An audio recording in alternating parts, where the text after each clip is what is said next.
everyone. Welcome to Hump Day Happy Hour, hosted by Dentists in the Know. This is a webcast where dentistry meets real talk, real news, and just the right amount of sarcasm. We are pulling back the curtain on the industry. We're talking to the experts, the educators, the innovators, and the everyday clinicians who are out there doing the work. There's no fluff. There is no filter, and there is definitely no sales pitch disguised as education.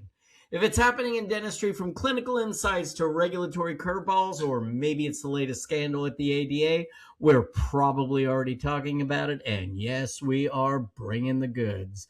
It doesn't matter if you're a seasoned doc, anyone in the dental industry, or perhaps you're a curious consumer. Maybe you're just here for the banter. We welcome you all to the show because around here, we're not just in the loop. We are in the know. Hey there, everyone. I'm Dr. Jeff Horowitz, and I'm accompanied by two of my best friends in the world who also happen to be dentists, educators, influencers, and just darn good people. We created this humble platform together, Dr. Chad Duplantis, Dr. Jennifer Bell, and myself. And we did this just to make the dental world a little bit smaller, but a whole lot more fun. So, guys, I am so excited for our show tonight. We have Dr. Tara Peterson, who is better known as Tara Peterson without the DR because she's an Olympic star. Chad thought that she was an ice skating champion. But we'll get him straight on all this. But no, she was actually a curler for Team USA in the Olympics in Italy this year. So we are so excited to hear from her. And I don't know, I'm just pretty lit about the whole thing tonight, guys. Guys, we've had some big names on this show. I mean, Coyce. In the dental world. We've had a few congressmen. Yeah. Yeah. I'm kind of geeking out about tonight. Yeah, I'm geeking out a little bit too. And she's pretty cool. She's one of us. The first thing she did pre-show was want to make fun of Chad. Yeah, that's true. That's true. Sometimes it just happens naturally for folks. Yeah. So I'm going to start the banner off, guys. Okay. I know you both have something to say, but so I'm coming through the house, and Inside Edition is on the kitchen TV, and the first thing I hear is about how young men are trying to get a more chiseled look by breaking their own jaws with a hammer. That's what was being broadcast on Inside Edition. Is that there is a trend of young men breaking their own jaws with a hammer. And I don't know what they're doing, if they're molding it or what they're trying to do, get it to heal a certain way. But their goal is to find a more chiseled look. What does the hammer do? It breaks your jaw. I get that. Yeah, you got that part. How does that make it square? Maybe the swelling. Okay, it could be the swelling. Well, and then the next story. So, what is happening to America? The next story is the story of a physician who was supposed to be doing a splenectomy and took out the guy's liver. Yes, by mistake. Took out the organ that's twice the size and on the opposite side of the body. And frankly, it looks nothing like the same. I could almost give a free pass to a dentist who treats number 12 and they were supposed to do number 5. I get it. They look identical. You just got distracted. Yeah, but a spleen and a liver, or even an orthopedic surgeon, they treat one knee and it was the other knee. Both knees kind of look similar. Yeah. What's happening to my America? I don't know. I don't know either. This is why I needed tonight's uplifting show, right? I needed something to be excited about America again. There you go. Yeah. There you go. It's been a weird week at work. I don't know. It's been a really weird week, full moonish all week. Is it? And, I don't know, but Chad, you said you had a little bit of a full moon kind of day. Yeah, I'm just going to leave it at today was a day. And that's, Yeah. I mean, that's probably just the best way to put it. It was a I rat think race. what Chad is probably referencing, and I think most dentists can understand this, it seems like on certain days, all of the same types of things show up. Like 3 wisdom tooth pain patients will roll in. 3 kind of crazy people will roll in. 3 blind mice. Amazing people will roll in. Like it seems like it comes in like they all get together on maybe Facebook Marketplace and they're like, hey, everybody want to go to the dentist, and they have similar situations going on. And they all show up together. So it means that you can have the highest of high days and the lowest of low days because they just start building on each other one way or the other. So it's a weird phenomenon, really. Yeah. Can I talk about something real quick though? Can I talk? Yeah, sure. Because I really haven't been able to tell you all. So this past weekend, I went to Bisco's headquarters in Chicago, Right. which was, even though today was a low, that was a real high. And I will tell you that a lot of things came out of Bisco. First of all, I don't think I realized how thought out and researched that company is. If you haven't looked into Bisco, look into Bisco. Great products, great research. We got to do some bond strength testing, which was really cool. So of course I was nerding out because next week I'm speaking on bond strengths.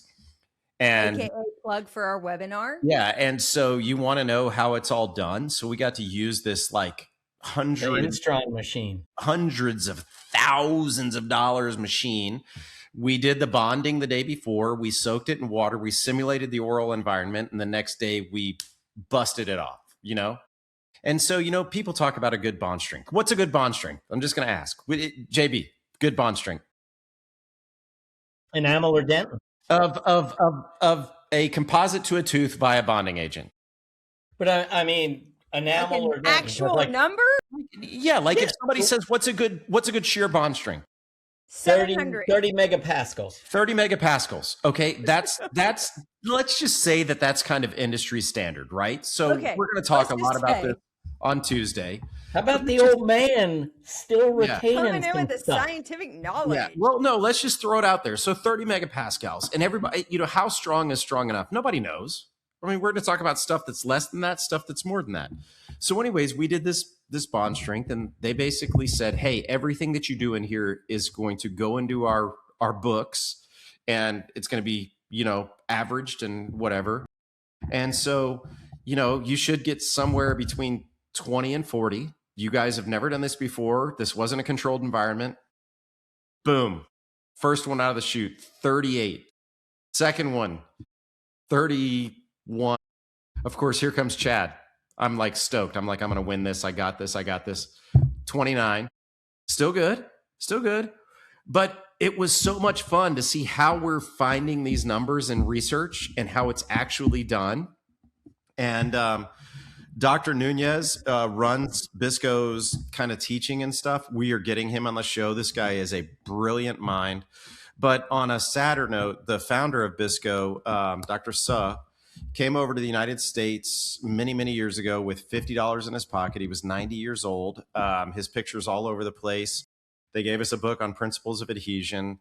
And I just have to pass along. They just announced that he passed on Tuesday. We knew that he was ill in the hospital. So, I'm sorry to hear that. The 13th.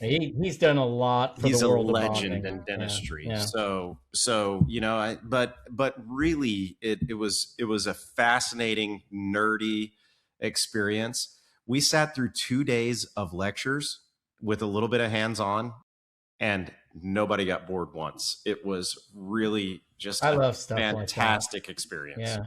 Okay, 1, 2, 3. Favorite Bisco product you saw that you didn't know you loved? Go. This is going to sound really, really weird, but I learned a lot about porcelain primer. I mean, zirconia primer. I'm sorry, and so I really like I've got a kind of a box of Bisco products, and when I get a box of products, I go one by one. I want to introduce things gradually. The first thing I opened up when I got back was the Z Prime, because I learned about that. And I mean, I've always used a primer, but I learned about its difference versus other primers. I thought that was pretty cool. But also Therasim, self-adhesive cement. Very impressed by it. There were so many. They have an awesome new composite. I could just go on, but I was blown away. Blown away. Very cool.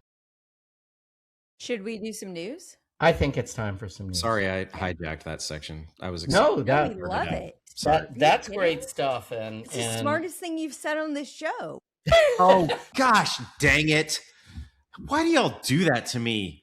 I do have a brain. We're trying to make a reel at the end of the year and I need data. I'm not the scarecrow. Come on.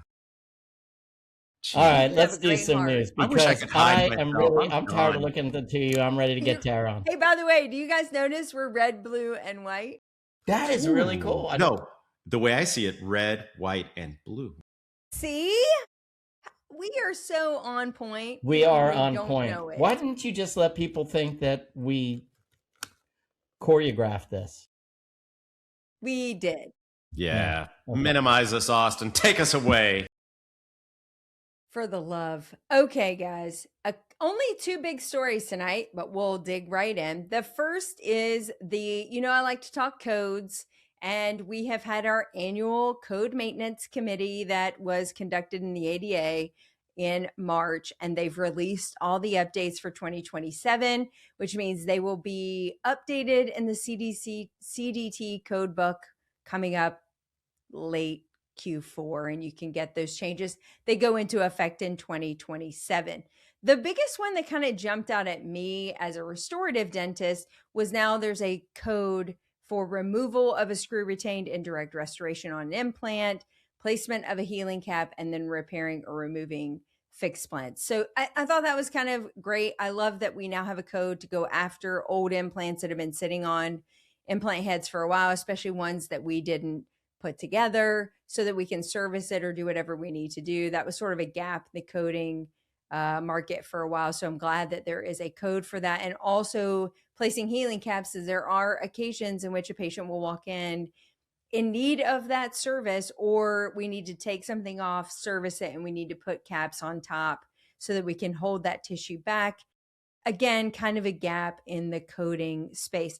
A lot of additional codes that are certainly kind of like when sleep came online. We're looking at administration of neuromodulators, injection blocks for pain, and trigger point muscle injections. Those also now have CDT codes. So that's kind of an interesting addition to the playbook, if you will. But lots of activity. Actually, it was a very active revision session. We'll get a full list of those out to you. Some are revisions, some are new codes altogether. But of course, all of those changes won't go into effect until 2027. If you ever have interest in participating in the coding process, it's fairly open to most. You can either be part of an organized group where they do solicit individual recommendations, and then they go into an open dialogue opportunity, usually around March of each year, battling back and forth which codes need to be added, which codes need to be revised, and which codes are just frankly dumb. So they kind of go through this whole process, and then the strongest survive, and that's our CDT code book for the following year. AKA dental insurance companies like Delta Dental, owning a few practices that we know of in certain states, they are no longer allowed to control clinical decisions.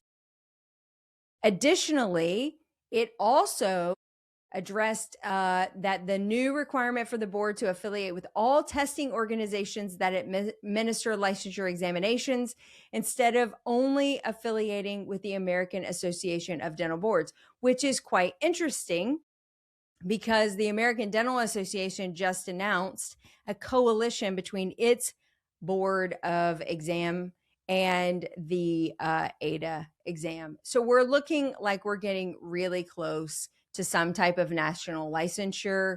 In a new agreement between the ADA and the American Board of Dental Examiners, the ADA's dental licensure objective structural clinical examination and the ADEX dental examination are forming an alliance which would simplify licensure pathways and portability.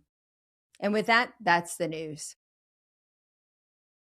Who is going to ever hire another dental hygienist under those rules? When I say Kentucky, hold my beer. Like, I'm not kidding. They said, screw it. We're totally rewriting the organizational chart. And they did it. Now, it'll be an interesting experiment to see if it works, because they are opening up licensure for dentists without being from a CODA accredited universities. So that's an interesting, that opens the door a lot. Yeah. So does that opens the door to like foreign dentists as well? That opens the door for foreign trained.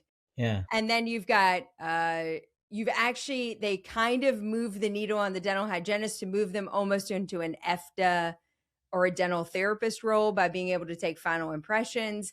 And then they move the dental assistants up to a hygiene role. So they kind of just said, you know what? Everybody's moving up and we're opening portability for all. It's an interesting take. And they definitely decided not to wait for data on any specific one of them to make all the changes. So yeah, me thinks the dental hygienists are not going to be really happy. They're going to be so pissed. Because wow, I could take a final impression now that everything's digital. That whole thing pissed everybody off. It pissed the dentist off. It pissed the dental hygienist off. And in fairness to Kentucky, good job. Like, why pick a group? Piss them all off. Piss everyone off. That's all right. Yeah. All right, let's bring our guest on, because I'm excited. Wait. We got our red, white, and blue going. Let's do it, Chad. All right. So I'm going to start tonight off by going back a little lesson on history. And, back in the day, there was a president that said, ask not what your country can do for you, ask what you can do for your country. And of course, that was John F. Kennedy. And it was probably one of the most powerful quotes in American history. But I don't know if when he came up with that quote that he was thinking that somebody who graduated from dental school in 2018, became a dentist, practicing dentist, from a line of dentistry in their family, father's a dentist, mother's a hygienist, would begin to compete in curling and pursue that to the level that for her country, she could go compete in the Olympic Games. As I read this, I'm looking back, is it twice or was it just in Milan this year? Twice in the Olympic Games. And throughout this whole journey, her last Olympic competition was in Milan just a couple months ago. And throughout all of this, she's also a pretty fantastic mom and a new mom to a 1.5-year-old that, by the way, I'm just going to throw out there, I didn't get to meet tonight, so I'm a little upset about that. We'll talk about that later. I would like everybody to meet our guest, Tara Peterson, EDS, Olympic curler from what part of Minnesota? Shoreview? Is that where you're at? Yep, Shoreview, Minnesota. So I'd imagine she's got a view of a shore. Yeah. Actually, yeah. I don't, but there is a big lake, I guess. Well, welcome. And hey, we've got a lot of American pride in this group, and I can't begin to tell you how honored we are that you accepted our invitation to be on the show. Thank you. Thank you. Sorry, you might hear a crying baby in the background. My husband's trying and failing to put the baby down. Yeah. So sorry about the crying. That's what we do as men. I feel his pain as well. His pain as well. Yeah. But that's okay. He'll fall asleep eventually. Thanks for having me on, you guys. This is exciting. Honored to have you. Can I start with the first question? Yes, Jeff. Well, you are the oldest after all. Well, thank you. Age before beauty. Age before beauty. Where did curling come into your life? At what point were you, was it something, because honestly, having watched the Olympics my whole life, it's a relatively new phenom, like all of a sudden it seems like it was 3 Olympics ago that it really just kind of boomed. Where did you get the interest? And Like you're not a kid and say to your buddies, "Hey, let's go curling." I mean, so when did it happen? And then how do you go from it being a hobby to a passion to I'm going to be an Olympic athlete in this discipline? I want to hear the whole timeline of this. Okay. Yeah. Well, that is a good question. We get that a lot. I say we because my sister is also on my team. Right. But she's not a dentist. So she's not a dentist. She's a pharmacist. Yeah. They're both kind of loser. You're right. Not as cool. But yeah, so it's a family sport. Most curlers, at least in the US, have some kind of family ties to Canada. So my mom grew up she didn't grow up there. She lived there for the first part of her life. And then they moved down to the States. And so her dad was a big curler. The other big part of it is I'm from Minnesota. Curling is much bigger in the Midwest. Minnesota, Wisconsin are kind of like the hubs. Although, like you said, every Olympic boom, more and more clubs are popping up all throughout the country. Like if anybody Googles curling club near me, I bet there's one pretty darn close to you. But it wasn't like that. Like even in South Carolina? Yeah. Yeah, I've curled in South Carolina. Really? Yes. This could be your new thing. Yeah. This could be my new thing. Yeah. Because I'm afraid of pickleball. Yeah. Yeah, you should be afraid of pickleball. But curling can be scary too if you fall on ice. Again, I don't know how much ice exposure you have. But anyway, back to the history, sorry. So my grandpa was a big curler, moved down to the States, lived up on the Iron Range of Minnesota, big curler there, because there's nothing really else to do in the middle of winter, especially when you live in northern Minnesota. And then my sister, my brother, and I all went down to the St. Paul Curling Club in St. Paul, Minnesota. I was 8. And we started it. My parents got us into the junior program at St. Paul Curling Club. It was Saturday mornings, and I hated it. My sister and I both did not like it. And I think the main reason was because we didn't have any friends in it. Like you said, like that's why you get into sports, right? Because your friends are doing it and it's the cool thing to do. We didn't have any friends. And the only thing my parents forced us to go. But Chad went through the same thing. Yeah. Well, Chad still struggles with that, I think, right? Yeah. That's actually very true. Yes. I'll talk about my figure skating career next, but you carry on, okay? Yes. But yeah, so the only thing that I did like about it was the snacks. So we always joke about that kind of like at soccer, there was a halftime and we'd go and we'd eat snacks. And I was like, all right, I like snacks. So that's what kept me going was the snacks. Mm-hmm. Okay, so carry on. This is why I like golf. Yeah. Yeah. Because you can Jeff, eat the whole time. She didn't say beers. She said snacks. We'll get to that. Okay, good. Don't worry. Let's That is a big part of the game too. Yeah. And then, so we eventually, my sister and I got onto a team with some other junior girls. Now I'm like maybe 12 or something. And we started competing around Minnesota and Wisconsin, and they were super fun little tournaments that you would play in. You'd go overnight, you'd stay in a hotel.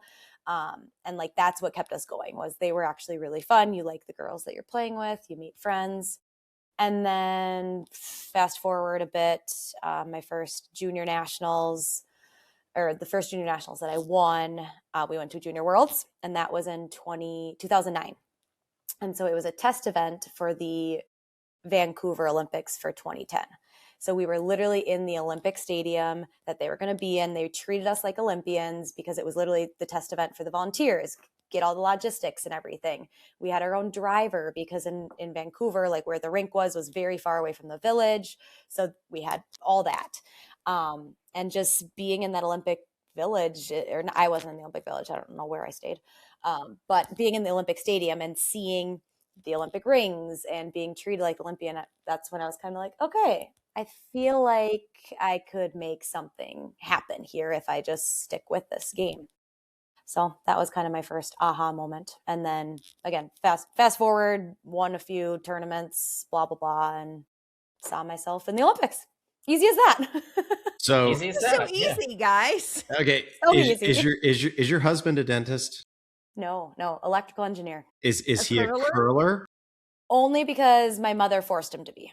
Okay. So I mean, I'm just curious. I got this vision of like this freaking pool hall, and you know, you're hanging out there, and then all of a sudden you meet this dude, and you're like, hey, let's get married, let's have kids, and then he's like pissed because you go to the Olympics and he doesn't. Yeah, he's very supportive. Not sure where the pool hall comes into play, but yeah. I actually went to a curling club one time, and I was fascinated by it. I don't understand a damn thing about it. I would love to learn, but I am fascinated by it. It's just really, really cool. It is. So I'd like to I'm see just you do hoping. I that was deep saying squat. that probably is not going to happen. But I saw her pictures of like the deep squat. the what's it called? The Rock. The Rock. Yeah, I was like, man, that's pretty freaking impressive. It's badass. I want to be one of the guys with the broom. I just want my wife to see a woman with a broom. Yeah. Jeff, Okay, you just took it next level. Dinks have been censored. She's gonna beat you with that thing. So I thought it. I didn't say it. Yeah. Tell us about so when you went to Milan, how long were you there? When did you arrive, and how did all that go? I mean, what's that all about? Yeah, so I was gone the entire month of February. We left January 30th with my team. We actually flew to Zurich, and we had a training camp in Switzerland at the Swiss Olympic Training Center for like 5 days, and to get us acclimated and all that. And then we took a train down to Milan. Mm-hmm. And Milan is where actually all of Team USA met up, and like we did our Team USA processing, which is basically getting all of our gear. Cool. We got so much gear. It's a little bit gross how awesome. much clothes I've got. Yeah, it's fantastic. So really quick, do you wear Olympic outfits to do dentistry? Because I'd be kind of tempted a little bit, like, here's some sick pants I got, you know? So not the actual like Olympic gear I got. I won't do dentistry in that, but FIGS was the sponsor of the medical team, the Team USA medical team. So they got word that my sister and I were in medical, so they gave us the same swag as well. So I do have some FIGS Team USA stuff. That's so like cool. one of them is a jumpsuit. So I wore that actually to work on Wednesday, and my sister gave one of my assistants hers because she's a pharmacist. She's never going to wear that. So we wore them together, and we're just rocking around in our Team USA. Yeah. So right. I do rock it sometimes. Is there a team dentist? Is there a Team USA dentist? No. So that is because you could have had like a double role. I know, right? And then had twice the swag. Right? Yeah. And now that she's in the know, she probably could. Yeah. Do pretty well. Yeah. I could. No. So apparently I didn't realize this. So Team USA, they bring their own medical. So we had a doctor, but more so like chiropractor, PT, massage therapy. I had a massage every day. That was fantastic. I know. That's amazing. I know. They treat us pretty good there. But also, so not just Team USA, but there are medical staff for just the other countries, because they don't bring all that. Like some of these other countries don't have as much money to supply all that. And one of them is also just a dentist. So there was a dentist there in the village, and I went and talked to him. And I was like, hey, I'm a dentist. Let's chat. And so he's like, this is awesome. So we talked a bit. He was just an Italian dentist. I think he was employed by the government. Like, I think he was getting paid to be there. But he said they could do fillings. Like, he had actually a whole chair set up. He said mostly he would do like night guards. He did like do some anterior composite for somebody who chipped like a tooth or something.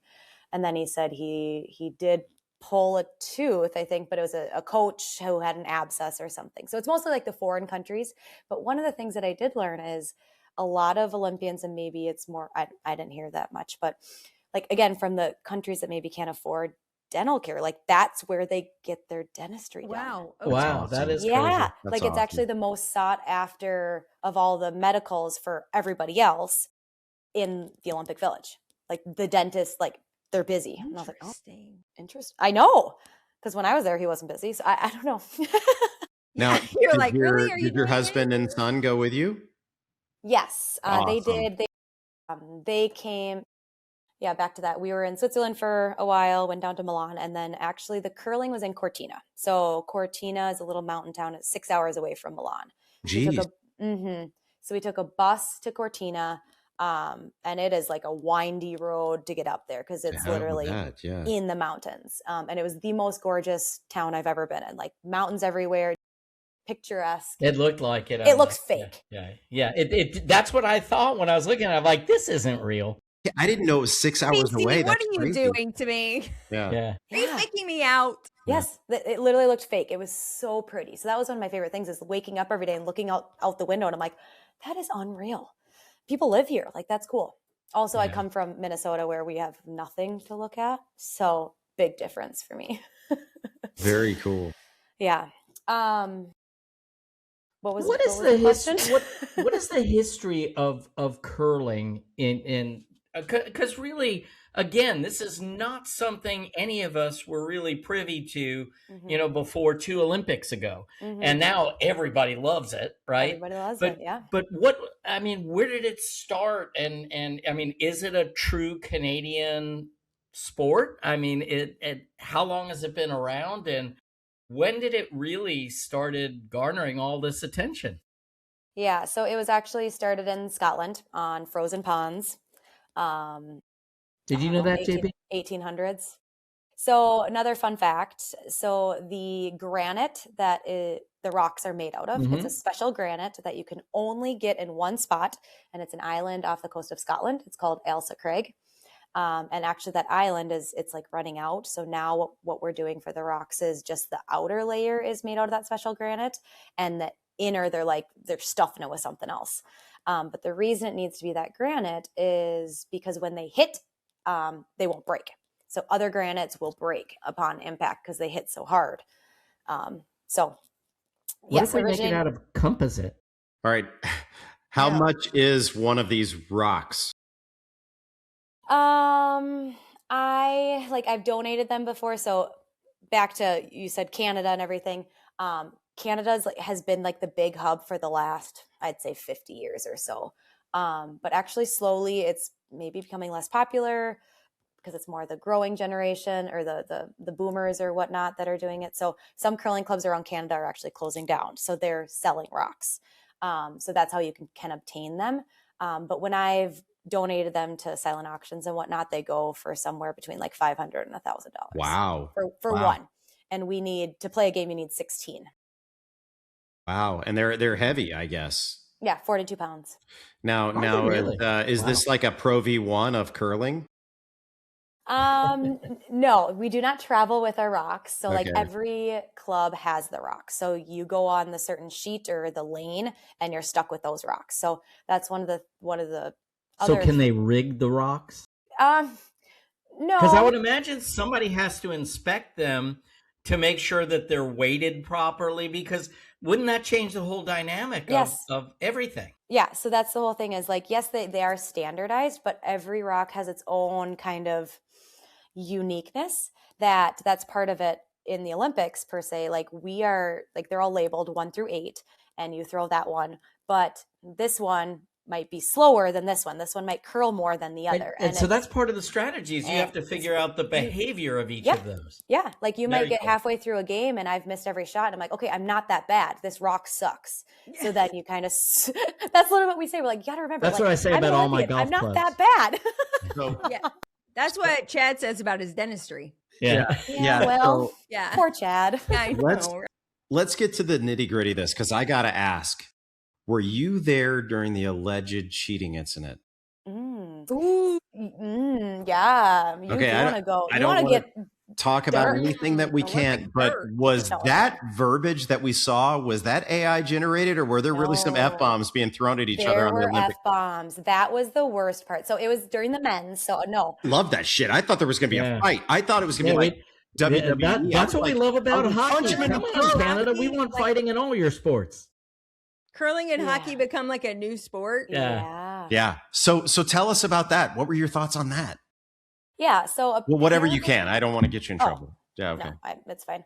Apparently, some of the Canadian men have been doing this for a while, where like as you release the rock, they like drop their hand and poke it. Saw that shit. Essentially, I was Yeah, all I over it. did Yeah. see that. Yeah. Yeah.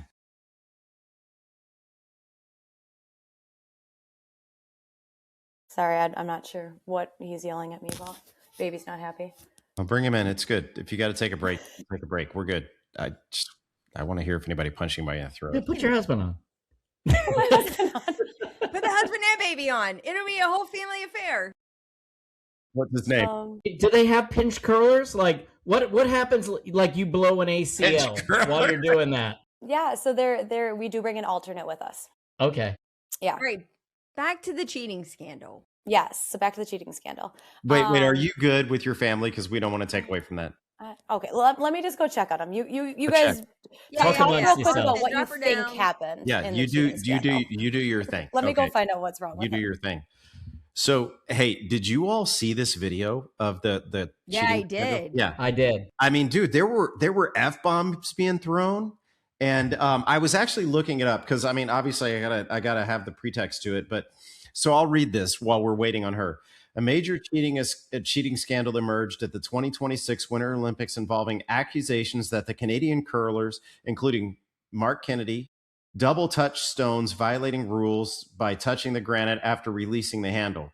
Now, let me tell you something. These Swedish dudes, all of a sudden their English got really, really well because I understood the F-bomb very clearly. And I'm telling you, man, I mean, you watched it and I don't know shit about curling. I really don't. It's cool. I think it's fascinating. I think it's something that I could probably compete in besides like cool runnings. I wanted to be a bobsled guy too. But dude, the finger, it just pushed and released. And I'm like, oh, you cheating son of a bitch. I mean, yeah. I don't, You were I don't angry. know. Yeah, I was angry. Yeah. But no, I saw the same thing. Like I saw like the videos and everything, and you could actually see where they were doing that. They were releasing and then putting a little finger on it. Yeah. So let's ask this. What Olympic winter sport would you all compete in? Would I compete in? Yeah, like if you were a gifted athlete, what would be your sport of choice? That's assuming I have a totally different skill set, not any current skill set that I have. Like what's your, maybe I should say what's your favorite, because usually your favorite is man, if I was a badass, I'd do X. 90-meter jump. We're talking winter. Okay, realistic. Winter, the 90-meter ski jump.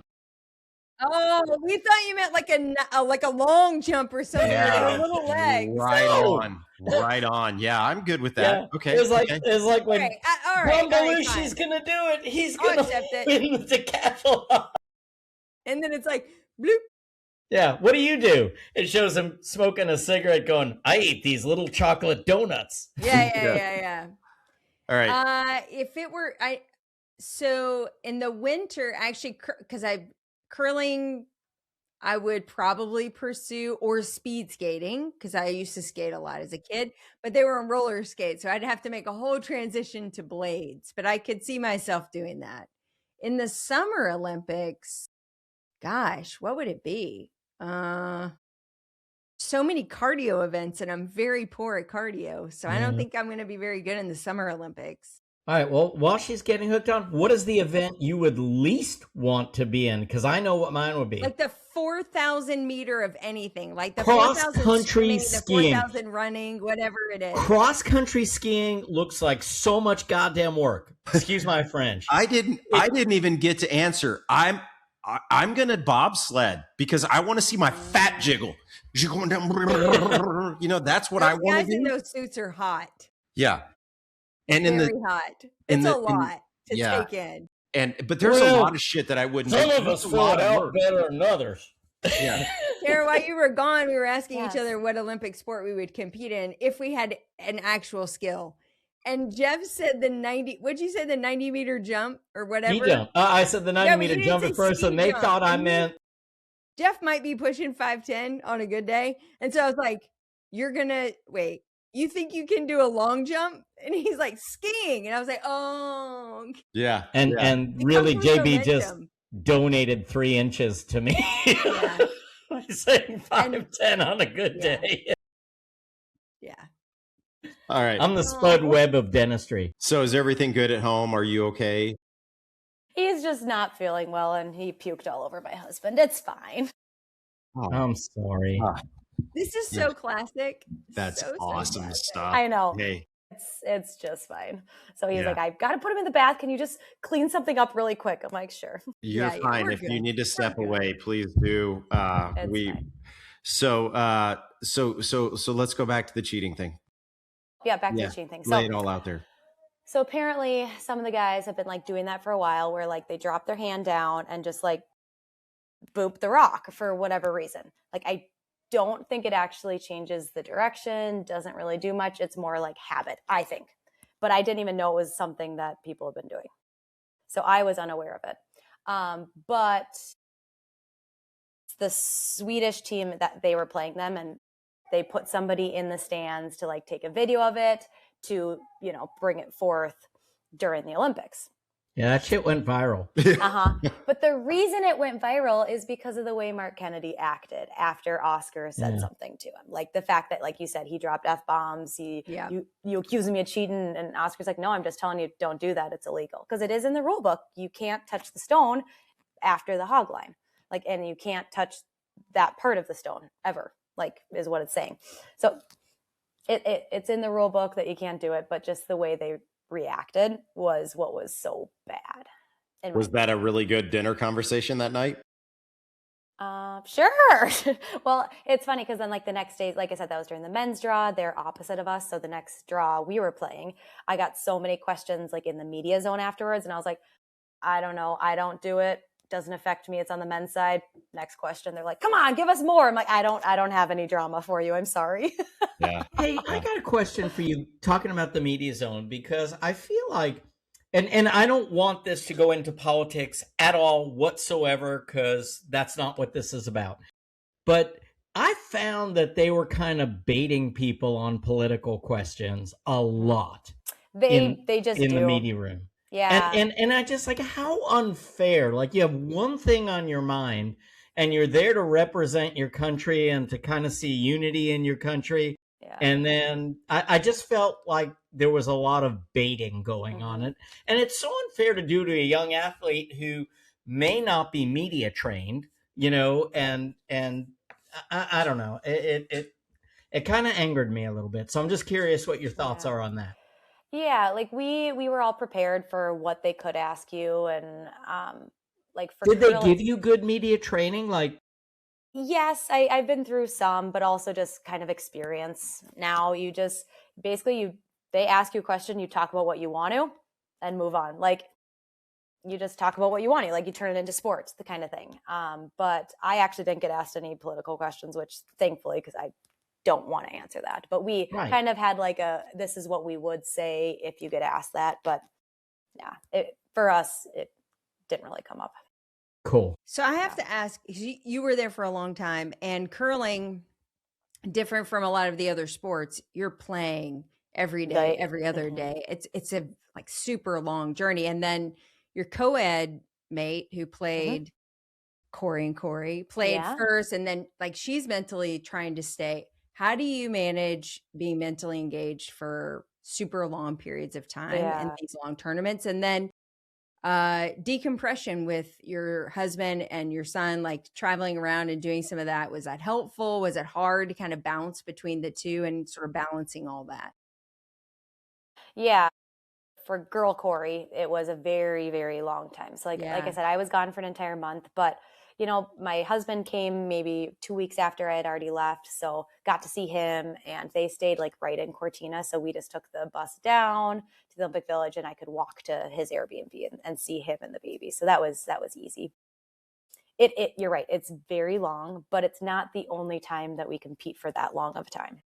Okay. It's like when it was lesser than a lot of our world championships. There are 14 teams, and you play a full round robin, and you're playing 2 games a day. Wow. So like, it's awful. Honestly, it's way too many games. My body can't keep up anymore. But so like you're playing 13 games in like an 8-day chunk. Like it's awful. But it was 1 game a day. Like it was fantastic compared to like the marathons we've done before. But you're right. From like the viewer standpoint, bobsled, for example, their claim to fame is 12 minutes total for 3 days. That's it. Yeah. So it's very different in that sense. Like, in our games are 3 hours long. So you got to fuel your body accordingly. Like, it is a grind. And so because we're so used to that, you're just used to it. Like, it's no different. But yeah, curling is the only sport that literally goes on for the entire time. Okay. One other last, like, very quick fire question. You have to just go with your gut immediately. Okay. Beat Canada or win a medal, which is more important? Win a medal. Yeah. I know, but beating Canada does feel really good. It does. It always does. Like, the Canadians have been like at the top in curling for so long. And like, that's where we do all of our competitions. So we're always in Canada. We're always not the favorite compared to Canada. So it always feels so good to beat Canada because we're always, the villains. Right. In that sense. Mm-hmm. And they're such polite losers. Still. Yeah, I know. Sometimes, except for the boop incidents. Yeah.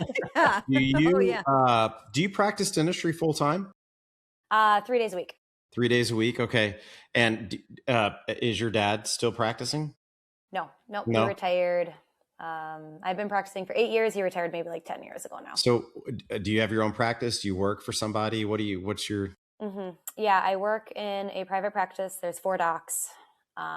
So I bet they love their fame. I was going to say, are they paying you like a little bit extra for, No, they're just happy I'm back so they don't have to work as much. The notoriety you're bringing to the practice. I do have a few patients coming in. They're like, I just want to see the Olympian. The guys are like, okay, we're just chopped liver. They don't care about us, Tara. I'm like, nope, see ya. Get out of here. So do you, is this something that you do nightly, couple times a week? How often do you practice or compete? Yeah. So it's the off season now. So not right now. I'm still seeing my physical trainer just because, but during the season, if I'm home that week, we're not away competing. Like my Tuesdays and Thursdays are the days I don't work. I'm for sure on the ice and with my trainer. Maybe I have a sports psych meeting, maybe a meeting with a nutritionist on those days, and then practice all weekend. But then like the weeks we're traveling, I'm, on the ice. So I probably practice 5 days a week. So you're way more of an athlete than a lot of pro golfers. Like, no, seriously, listen to her. She's got a nutritionist. She's got a physical therapist. And damn it, John Daly smokes a pack of cigarettes on 18 holes. I mean, I'm thinking this is way more athletic than golf might be. You just broke Chad's heart. But you want to talk about the beers. So the tradition with curling, so I still play in a league Tuesday nights. We play in a league. It's, essentially a beer league, but I've been in that league since middle school. So I've been playing against these guys for 20 years. And the tradition is after a game, you go upstairs and the winner buys the first pitcher. There you go. Mm-hmm. There you go. You would think I like that it's a pitcher and not a glass of beer. I like that. I love all of this. And all I ask is that at some point in time, the Dinks can have like a backstage pass to a curling event. Should we go curling in Minnesota? I think that would be ridiculous. Could you imagine how funny that shit would be? That would be great. 3 of us on the ice. I mean, dude, Horowitz. I mean, he cannot touch the stone. JB, touch the stone. JB, Horowitz and I will be your wingmen, and you're the stoner. Am I? Does that mean you're the sweepers and she throws the rock? Is that what you're trying to say? Yeah, that's what I think he said. Exactly. But I'm suspecting I'm the only one that can actually get like remotely into a squatting like the lunge position. Stretch. Although, actually, the picture that I put up today, I was like, yeah, I don't think I could get into that position. I don't think you can. So, that's fair. I'm so blown away. It's a very intriguing sport. And I love it. So I think I know the answer to this question, but does it ever feel like a job or do you still love doing it? That's a good question. Sorry. Shocking. Yeah.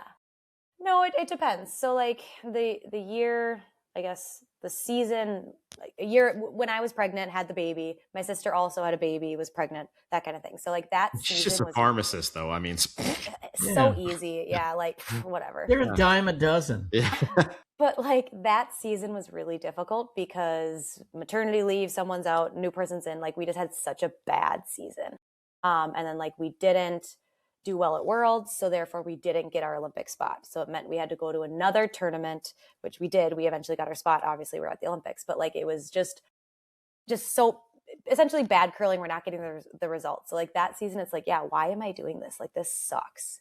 But then all of a sudden you turn things around, we're back, you win. It's like, oh yeah, that's why I do it. So yes and no. I mean, it's just like dentistry, right? You have your good days and your bad days. And then those patients that you want to strangle. And then the next one that you're like, I love this patient. Like, this is why I do what I do.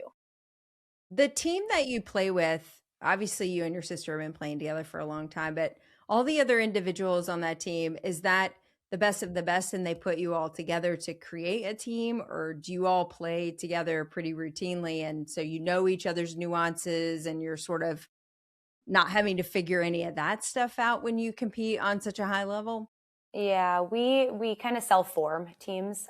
So my sister and I have been playing together for a while. And then the two others, Taylor and Corey, were actually our competitors 4 years ago. So like when we won the Olympic trials for the 2022 Beijing Olympics, we beat them in the final. So then teammates changed, two girls retired, so we had to get a new team. So we kind of ganged up and formed the super team per se. Was a super team. It's like, hey, we're headed over to Egan. We hear there's a good curler over there. Let's go check her out and see if she's good enough for our team. This brings up a great point. Is there any smack talk in curling? Like, is there some smack talk? Yeah, I'd say more so on the men's side than the women's side. Like if you were to tune into some of the men's, act like women are so polite. No, it's not that they're polite. They're more catty, honestly.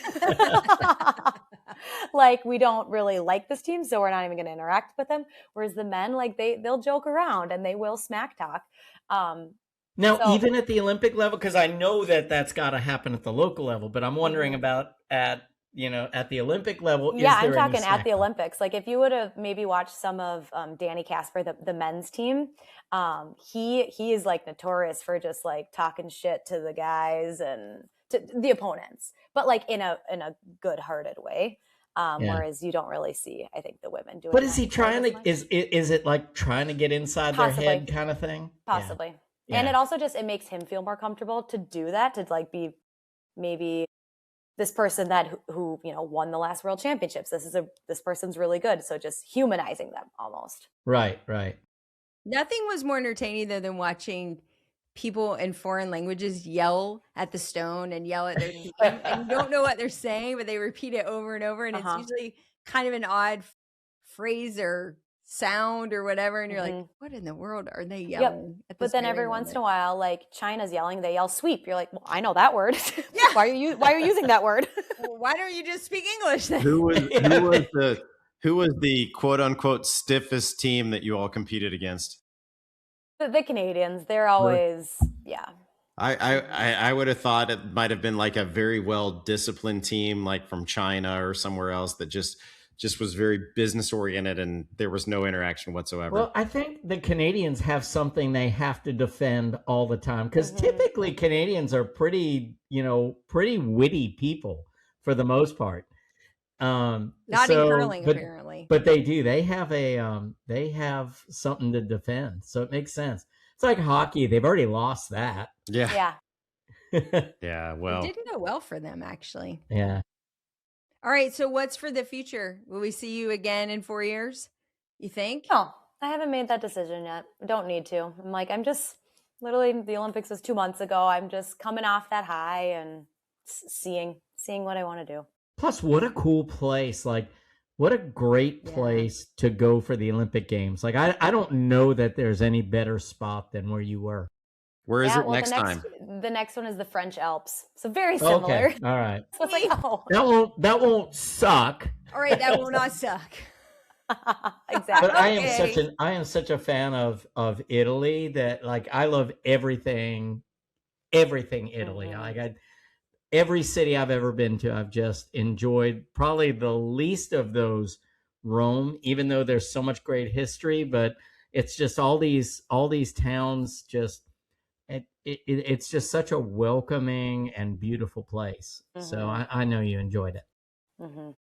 Well, I know you've got a puking baby, and I know that you want to get back to him because he's way more important than that. Do I? Open this No, podcast. keep talking, Chad. Keep talking. No one's ever said that to you before. We just want to Literally, thank you so much for being here, and for your love of our country and the sports of our country, and we appreciate you for dentistry as well too. So, thank you very much. And I'm just saying that whenever Chad is out next time, you are welcome to be an honorary dink because you did such a good job making fun of him. Yeah. Before the show, before she even knew you. Yeah. Yeah. That's really the only criteria for co-host. Yeah. It's a very short application. I bet she could have answered the bond strength question. Maybe. Hey, who got it? Probably could have, Who yeah. cares about? I just need it to stick. I could not give a rip what its number is. Yeah. JP's all about business, man. You know that. It just needs to glue together, and then when they go home and eat the stupid it thing, either works or it come back doesn't. out. And the problem is people like us that overthink it. She's like, it didn't work. Move on. Get the new thing. Yeah. Tara, do you know the bond strength of an ideal bonding agent? She's going to know it. I'm going to feel such an idiot. The point is there is no ideal bond strength, but everybody has a number in their mind of what it should. Yeah. There you go. It's like 30. And now you that learned is something Dr. today. Jennifer Bell, I believe graduate. Yeah. John Coyce is about to. That's measured in mini knees. John Coyce just cried a little bit. I believe it's 700 mini knees. He did cry a little bit. So anyhow. He gave up on me a long time ago. It's fine. Don't worry about it. I love you, John. Yeah.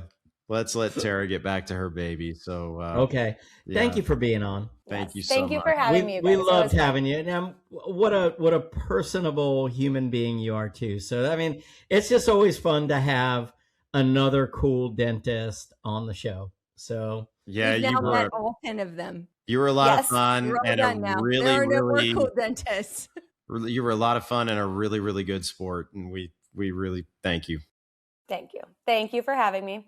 And you guys should Google where's the nearest curling club because I feel like we would be good. I would love. I had no idea that even existed in South Carolina. Mm-hmm. If there's one in Nashville, we just got public. There is one in Nashville. Okay, we're getting our producer to take us to the curling club in Nashville, and he's going to video this.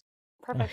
And by taking us, we will be taking him. Well, yeah, of course. I mean, he has no money, but that's just the place where the cameras Well, I should be are. paying for the trip. Yeah. Well, let me know, and maybe I'll make my way down there too. Well, please keep in touch with us, and we. Hey, we're bringing her down for how many hours are we given at our event? 16. 16, I thought. That's right. Yeah. We're having a functional dentistry CE event. It's actually going to be pretty top notch. And so if you want to come down, we'd love to have you down. And it's going to be about 50 dentists or so, but lots of hands-on stuff and really good experience and nice. Good CE. We'd love to have you down, come visit and maybe show us a thing or two about curling. I'll figure out where the local curling. We were going to do deep sea fishing, but now I think we have to. Now we're doing. Now I'm going curling. Yeah. Let me know if it works with my schedule. I could probably make it work. Awesome. All right, Tara. Thank you so much. Yes. Thank you. Have a good night. Good night, everybody. Good night. And that wraps up another podcast for Dentists in the Know. On behalf of Dr. Jennifer Bell, Dr. Chad Duplantis, and myself, remember that we've got a great profession, so let's make it a great day, dinks.